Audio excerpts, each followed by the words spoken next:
네. 자, 이 시간에 신라젠 HLB 이렇게 이어서 보도록 하겠습니다. 일단 신라젠은 지금 바로 여기서 반등하는 게 쉬워 보이지는 않는 것 같습니다. 그래서 지금 물량이 위에서 어느 정도 좀 거래량이 터진 상태에서 흐름이 계속해서 하방, 그러니까 거래량과 흐름, 그러니까 상승과 하락이죠. 상승과 하락, 상승과 하락 이런 모습에서 치고 올리는 것보다는 반등은 나오지만 이 위에 올라갈 때, 그러니까 반등이 나올 때마다 이 저항에 대한 부분이 자꾸 생기면서 하락이 좀 나오는 이런 모습을 확인하실 수 있습니다. 일봉상에서 확인을 해보시면, 자 보세요. 음봉, 음봉, 양봉, 그쵸? 이건 뭐죠? 이 양봉이라는 것은 이 누르는 그러니까 음봉에 대해서 제한적인 상승, 참 힘들게 올라온 위치예요. 그러면 이 위치를 과연 돌파를 할 수 있느냐? 이건 제가 이따 30분 봉 차트에서 말씀드릴 건데 어제 말씀드린 내용입니다. 확인 충분히 됩니다. 근데 일봉상에서의 이 흐름과 이 원리에 대해서 이해를 하셔야 되기 때문에 제가 설명드리고 30분 차트로 넘어가겠습니다. 지금 보시게 되면 분명한 것은 뭐다? 눌리는 거다. 그렇죠? 이 음봉에 대한 것은 하락의 힘이 강하다. 하락의 힘이 강한 것도 그냥 하락의 힘이 강한 것이 아니라 엄청난 단기 상승과 엄청난 물량과, 그렇죠? 이러한 모습으로 봤을 때는 분명히 엄청난 상승 이후에 거래량이 이만큼 나온 누르는 힘이 강하다. 그러면 이 위치를 강하게 들어 올린다라면 엄청난 추가적인 상승을 기대할 수 있죠.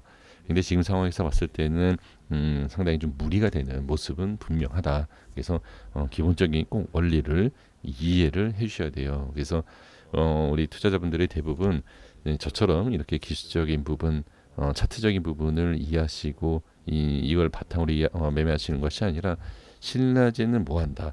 상당히 좋은 내용이 있고 그다음 이슈화된 거, 뭐 그쵸? 그런 정보가 된 그러한 호재 이런 걸 매매를 대부분 하십니다. 하지만 분명한 것은 아무리 좋은 호재가 있다 하더라도 상승이 나오지 못하면 보유하고 있는 물량이 매도가 되고, 그쵸? 그러니까 그게 바로 차트에 다 나와 있습니다. 그래서 이게 차트라는 게 중요한 게 뭐냐면 어디에서 어떤 상승이 나오지 못하면 매도를 하려고 한다. 누군가가 엄청난 물량을 갖고 있는데 어디에서 던지려고 한다. 이런 것이 차트에 나와 있다라는 거죠. 그래서 지금 보시게 되면 좀 전에 설명드렸던 그 기본적인 원리만 생각하셔도 이 위치에서 반등 못했다라는 것은 이 위치에 대한 저항이 상당히 있다. 자, 그러면 30분 차트로 넘어가서 어제 말씀드렸던 내용을 설명을 드려보도록 하겠습니다. 어제 이제 말씀을 좀 드렸었던 내용이 뭐냐면, 자 여기가 이제 일봉상에 대한 기준이지 않습니까? 그렇죠? 일봉상에서 위치를 잡았을 때, 그렇죠? 어느 정도의 그러니까 딱 이렇다 이렇다라기보다도 어느 정도의 상승과 눌림과 상승이죠. 이러한 모습에 있어서 이게 만약에 위로 간다라고 하면 괜찮죠. 돌파가 되어 있는 상태이기 때문에 괜찮은데 그게 아니라 어제 어땠죠? 갭 하락이었죠. 갭 하락에 대해서 설명드렸던 것이 일봉상에 다시 가시게 되면 이우에서 시작이 된다. 시가가 그죠? 시가가 이우에서 시작이 되면 그러니까 12,300원대를 지지를 받느냐, 그리고 이후에 이제 돌파 이런 내용이지 않았습니까? 그래서 만약에 상승에 대한, 자 보세요. 시가가 어디죠? 시작된 시가는 그래도 이 우에서 시작을 했어요. 오늘 그렇죠? 우에서 시작을 했기 때문에 이 위로 돌파를 하느냐, 안 그러면 이 위치를 지키느냐, 그렇죠? 만약에 여기가 지키지 못하고 하락이 나온다라고 하면 대칭이라기보다도 이 상승을 했었던 위치에 대한 만큼 하락에 대한 것을 생각을 해야 된다. 자 보시게 되면 현재 여기 저항이 생기고, 그렇죠? 이 위쪽에 대한 부분 여기죠. 자 이렇게 저항이 생기고 올라가지 못했어요. 하락, 그리고 살짝 반등, 눌림. 근데 결국은 어때요? 이 기준이 되는 이 가격대 대략 12,300원이죠. 이거 일봉상에 설명드린 위치죠. 이 위치가 일단 하락이 나왔다. 이탈이 났어요. 이탈이 나오면서 지금 갭 하락이 나온 모습을 분명히 볼 수가 있다는 얘기죠. 그러면 이제 보셔야 될 게 뭐 있죠? 자, 헷갈릴 수 있습니다만 연습해 주셔야 됩니다. 이 밑으로 빠졌다라고 하면 어디 이제 이 안쪽의 흐름을 봐야 된다. 그렇죠? 만 지금 대략 900원 정도 여기죠. 이렇게 좀 안에서 이제 움직이면 이제 확인해야 되는데 이제 내일 보셔야 될 게 뭐냐면 자 그러면 제가 여기 미리 설정을 해드리지 않았습니까? 자 여기 일봉상에서 말씀드렸었던 1,900원. 근데 제가 이제 이 1,900원을 보시는 게 아니라 자 30분 차트상에서 이렇게 나눠드렸죠. 자 요만큼에 대한 요 대략적인 겁니다. 그래서 지금은 얼마? 자 11,700원입니다. 여기에요. 11,700원 위. 그러니까 11,200원과 11,700원 이 가격대를 기준으로 그리고 지지라인대를 보고 지지가 될지는 모릅니다. 지지가 될지는 모르겠지만 내일은 이 위쪽에 있어야 된다. 이렇게 보셔야 돼요. 이 위쪽에 있어야 되고 밀리지 않아야 그래도 좀 돌릴 수 있는 기회가 있지 않나. 그리고 물론 살짝 밀린다 하더라도 자 일봉상에서 말씀을 드렸던 것처럼 이 갭에 근처에 있었던 1,900원이죠. 그럼 1,900원이면 어디예요? 한참 좀 밑에 쪽에 있습니다. 그죠? 이 밑에 쪽에 있는데 이거를 이제 보지 마시고 그죠? 여기를 보지 마시고 이 위쪽에 또는 여기 이렇게 있어야 된다. 그리고 만약에 이제 여기 이탈이 된다라고 했을 때 분봉상에서의 위치가 좀 더 정확할 수 있어요. 그럼 이 위치가 만약 이탈된다라고 하면 이 일봉상에서 갭을 말씀드렸었던 이 여기 그러니까 여기를 이렇게 쉽게 밀릴 수 있다 이렇게 생각하셔야 돼요. 그래서 지금 일봉상에서는 이렇게 넓게 제가 분석을 해드리지만 자세하게 보기 위해서는 이 분봉상에 대한 이 분석도 상당히 중요하다 이렇게 보시면 좋을 것 같습니다. 그래서 내일은 한 700원 아무리 좀 못 지킨다 하더라도 이 200원대 위에는 있어야 된다 이렇게 보시면 좋을 것 같습니다. 자 이어서 HLB 제약을 보도록 하겠습니다. 자 일단 HLB 제약 다 말씀드린 내용이죠.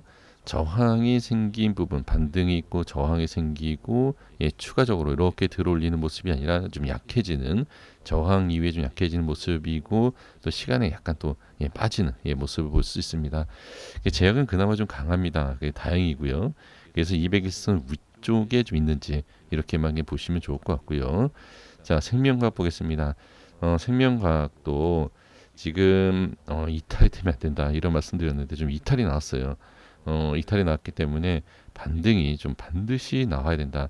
반등이 나오지 않았을 경우에는 좀 위험할 수 있어요.